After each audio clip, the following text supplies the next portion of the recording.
Seperti kejadian yang menimpa teman kita TKW asal Taiwan yang pulang ke Indonesia itu karantina, dan setelah selesai karantina, nah itu pulangnya itu malah dalam perjalanan itu uangnya malah habis digondol orang yang tidak bertanggung jawab.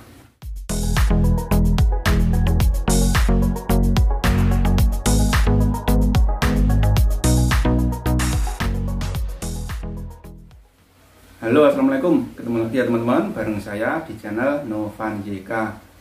Informasi penting bagi teman-teman yang mau pulang ke Indonesia untuk saat ini, yaitu setelah pulang sampai Indonesia itu harus karantina. Nah, ini ada informasi penting lagi setelah selesai karantina dan mau pulang ke kampung halaman, yang mana ketika mau pulang ke kampung halaman itu harus lebih hati-hati lagi. Seperti kejadian yang menimpa teman kita TKW asal Taiwan yang pulang ke Indonesia itu karantina, dan setelah selesai karantina, nah itu pulangnya itu malah dalam perjalanan itu uangnya malah habis digondol orang yang tidak bertanggung jawab.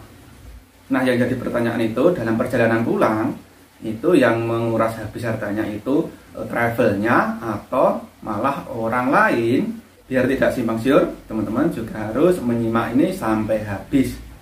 Seperti yang kemarin sempat beredar di media sosial, yang mana yang memposting itu adalah orang yang menolong mbaknya TKW dari Taiwan itu ke salah satu grup di Facebook. Nah, seperti apa kronologi dan kebenarannya? Jadi postingannya seperti ini. Mohon bantuannya Min, ibunya baru pulang dari Taiwan, mau pulang ke Yogyakarta diantar temennya, dan pas si ibu berhenti di Alfamart Baru Unyuk Jatiwangi Majalengka, si ibu pengen buang air kecil. Terus pas si ibu keluar mobil, yang antar si ibu udah nggak ada. Harta benda, semua barang-barang ada di mobil itu semua si ibu kayak yang dihipnotis, tatapannya kosong, alamatnya diganti warna Klaten Jateng. Nah, seperti itu postingannya di salah satu grup daerah. Dan saat ini kayaknya postingannya itu sudah dihapus ya, karena orangnya sudah pulang.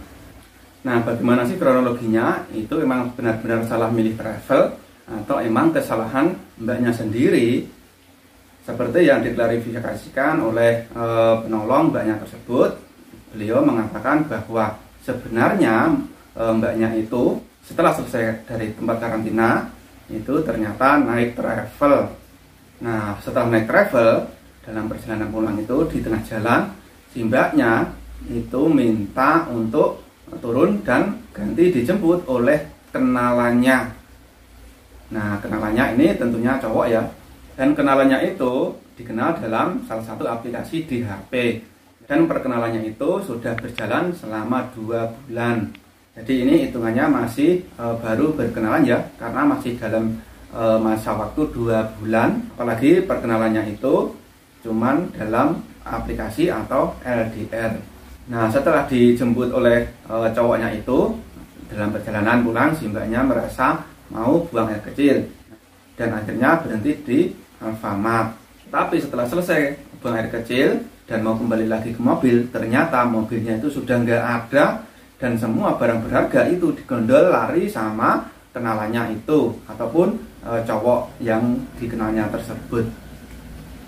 Dan akhirnya mbaknya itu cuma bisa menangis dan ditolong oleh mas-mas yang berada di situ.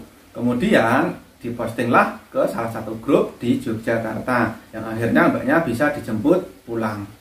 Jadi kronologinya seperti itu ya teman-teman, klarifikasi dari orang yang menolong mbaknya tersebut. Kalau ada yang bilang travelnya yang nakal atau gimana, itu tidak benar. Yang benar adalah karena kesalahan dari mbaknya sendiri, karena mau aja dijemput oleh cowok kenalannya yang baru dikenal selama 2 bulan. Ya, mungkin mbaknya ini merasa seperti terhipnotis, tidak sadar apa yang dilakukannya. Dan ini menjadi pelajaran penting bagi kita semua. Misalkan teman-teman mau dijemput pulang dari tempat karantina, itu sebaiknya dijemput oleh keluarganya aja. Jangan orang yang baru dikenal, itu karena berbahaya. Karena sudah berkali-kali kejadian ini terjadi ya teman-teman. Jangan sampai kejadian ini terulang lagi. Biasanya modusnya itu kalau cowok mau kenalan dengan salah satu TKW itu awalnya itu manis-manis, yang pokoknya iming-imingnya itu yang mulu-mulu, yang baik-baik, tetapi aslinya kita juga tidak tahu apa maksud dibalik semuanya. Oke teman-teman, ini informasi dari saya, semoga bisa memberi wawasan dan bisa bermanfaat bagi semuanya. Oke, sampai di sini dulu, sampai ketemu lagi di video berikutnya. Wassalamualaikum.